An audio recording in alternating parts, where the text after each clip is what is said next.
Buenos días, queridos estudiantes.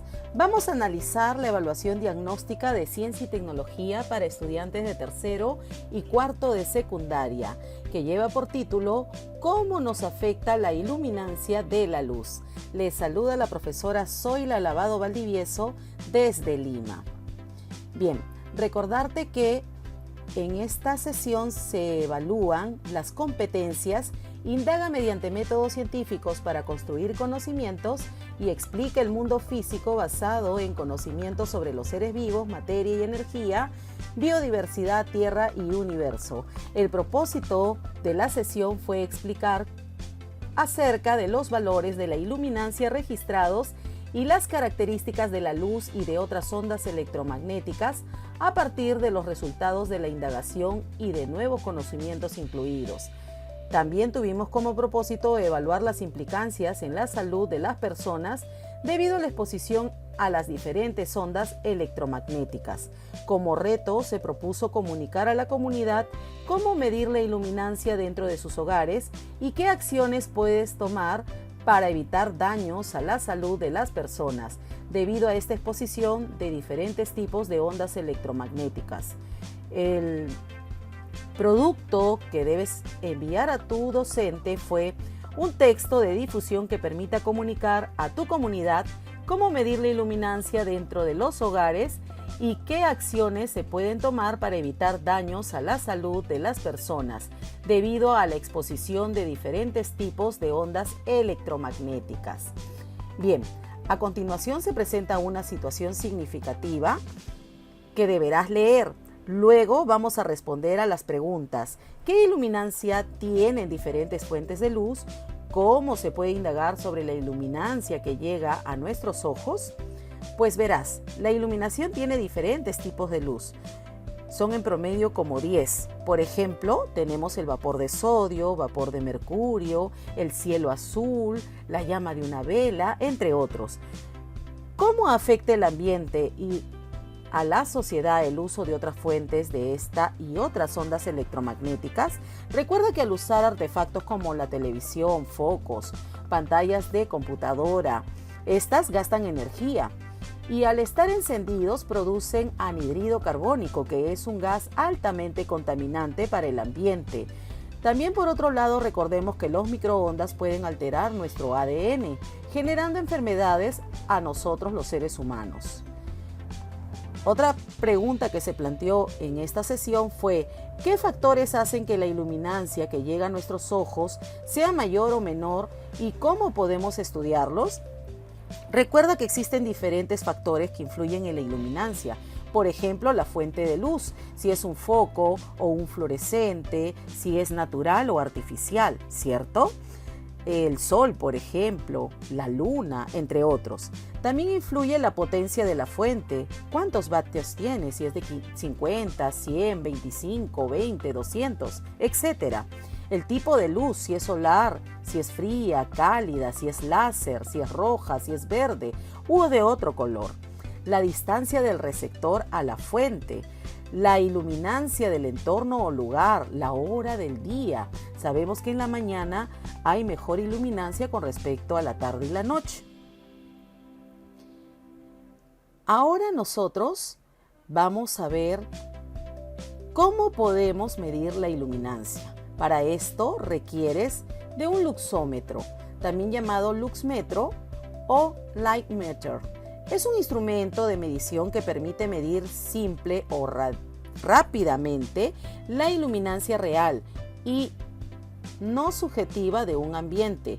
Recuerda que la unidad de medición es el lux. Ahora, recuerda que en esta actividad se te propuso que elaboraras una hipótesis frente a la pregunta de indagación: ¿en qué medida influye la distancia de la medición en la iluminancia del foco? Bueno, podemos plantear algunas hipótesis, como por ejemplo, si estamos a mayor distancia de la fuente de luz, entonces menor será la iluminancia. O también podemos plantear otra hipótesis como, si nuestra fuente de luz tiene mayor potencia, entonces será mayor la iluminancia. Recordemos que solamente podemos trabajar con una hipótesis. Para esta actividad yo he seleccionado la primera hipótesis. Si estamos a mayor distancia de la fuente de luz, entonces menor será la iluminancia.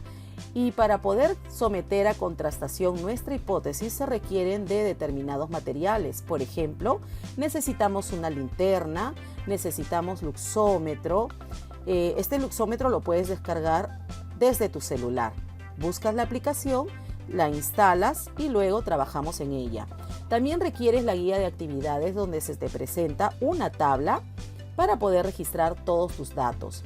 Requerimos de 1 centímetro o wincha, una escalera en el caso de esta experiencia que se te va a presentar, y debes informarte también sobre la iluminancia y sus factores y el uso del luxómetro. Bueno, nosotros estuvimos probando nuestro luxómetro después de haber descargado el aplicativo desde nuestro celular y comenzamos a registrar a ver si este era efectivo y hacía las lecturas. Por ejemplo, analicé con el luxómetro la pantalla de mi computadora. También salí de mi casa a las 4 de la tarde para ver cuál era la iluminancia de la luz natural. Ingresé también a mi habitación y frente al espejo tengo un foco ahorrador de 20 watts que lo evalué. Seguidamente comencé a determinar las distancias y entonces para esto trabajé con mi televisor. Y entonces este televisor, por si acaso es un televisor plasma, me puse una distancia primero de 50 centímetros y marcaba 220. Luego me puse a una distancia de 1 metro del televisor y marcaba 220. Luego estuve a una distancia de 2 metros y marcaba 99 lux. Y cuando me puse a 5 metros de distancia del televisor marcaba 2 lux. Como verás, entonces he comprobado que mi luxómetro está funcionando. Entonces ahora veamos y hagamos el análisis. Para esto he requerido trabajar en mi habitación. Esta habitación tiene 4 metros por 3 de lado y tiene una altura de 3 metros. El foco se encuentra en la parte superior a una distancia del piso de 3 metros. Entonces, ¿qué hice? Utilicé una escalera para poder subir y llegar a una distancia de medio metro del foco. Como observas, tengo una lectura de 300 lux. Luego me puse una distancia de 1 metro del foco y registré 283 lux. Seguidamente me distancié a 1,5 metros del foco y llegué a registrar 270 lux. Cuando me puse a 2 metros del foco registré 162 lux. A 2,5 metros del foco registré 104 lux y luego me puse a 3 metros del foco. ¿Qué hice? Puse el celular en el piso y como ves registró 98 lux. Bueno, esta fue la parte experimental. Ahora, ¿qué tenemos que hacer? Debemos registrar todos esos datos en nuestra tabla de la guía de actividades que se te presentó. Ahora recuerda que esta prueba yo la hice 4 veces. ¿Para qué? Para verificar si es que tenemos un margen de error o no. Entonces, como verás aquí te muestro la tabla con las respectivas valoraciones y las distancias respectivas, ¿no? Mi primera prueba, la segunda, la tercera y la cuarta. Y luego, ¿qué hice? Saqué el promedio de estas 4 pruebas para tener una tabla donde yo tenga la distancia de medición con respecto al luxómetro y qué cantidad arrojaba de iluminancia. Bueno, luego ¿qué hice?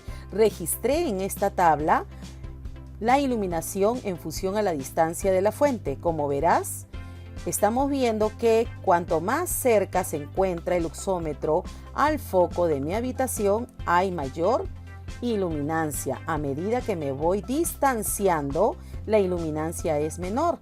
Entonces, ¿ahora qué nos queda? Hacer el análisis de los resultados. Aquí se te presentan algunas preguntas y estamos respondiendo a estas interrogantes en base a las experiencias que hemos desarrollado y también en base a las lecturas que nos han permitido informarnos. Luego deberás hacer un análisis de esta lectura que trata sobre la longitud de onda. ¿De acuerdo?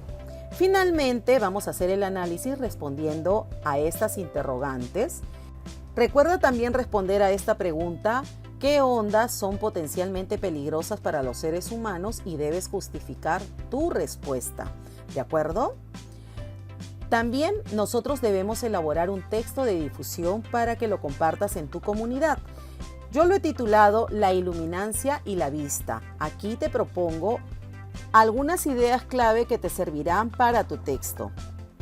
Recuerda también acompañarlo de tus gráficos estadísticos y tus cuadros informativos que has analizado.